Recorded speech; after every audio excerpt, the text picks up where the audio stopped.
We have extensions configured. Now we want to go to SIP trunks and add an inbound route. Click add trunk, add a PJ SIP. We're going to call the trunk anything you want. It's just a label. And then go to the SIP settings and click on authentication none. Registration will go to none. Then add the SIP server address, which is listed in the VoIP Innovations wiki page, which will be linked in the companion doc with this video. And then you want to go all the way down to match permit, and you're going to get a list of IP addresses and put them in this particular field.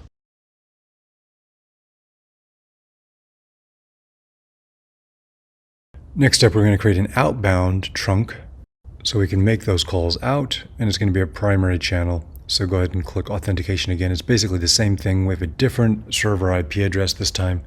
Just refer to the wiki or follow these keystrokes that I'm typing in right now.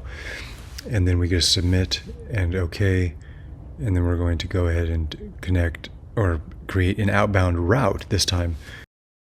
And the route name is going to be the 911 dialers. So we're basically going to create a we need to create a trunk that we're going to use, and we're going to also have to create a dial pattern. So just follow all this, and if you need more specific information, look at the wiki page for the VoIP Innovations.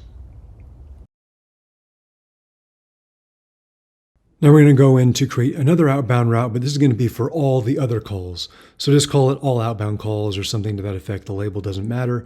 Use the trunk that you want to use for all these outbound calls, and then fill out this particular dial pattern the same way that I do here. Then we're going to go right into creating an inbound route, which is where we assign our DID or phone number.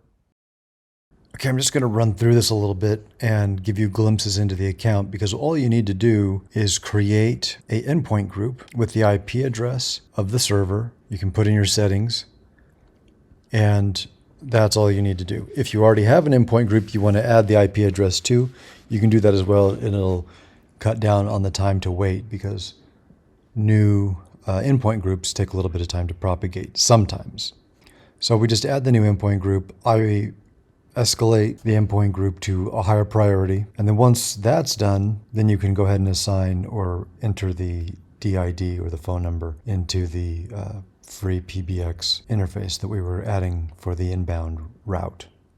Let's go back to the inbound route on the PBX, the FreePBX, and dial in or type in your DID number. And you can leave off the 1 and the plus if you use the checkboxes as I've used here. On the right side, it says strip plus and strip CC, which is country code. And that'll take away the 1, or take away the need to have the 1 and the country code in the DID number field. Last thing on the inbound route is just to choose a destination. Since we haven't configured anything except for the extensions, we just choose the extension and that we want it to go to, and any calls we make on that DID above will go directly to the extension you choose. And remember, you need to click on the Apply Config, the big red button at the top, to load the new configuration. Now that we have all that set, we can go ahead and make a test call. So I'm going to pull up my Google Voice, and this is my Google Voice number, and it will be calling the phone extension, where you can see as it was the 404 extension. And unfortunately, I didn't do a very good job, so you can't hear what's going on, but you can hear some of it in the background from through the microphone.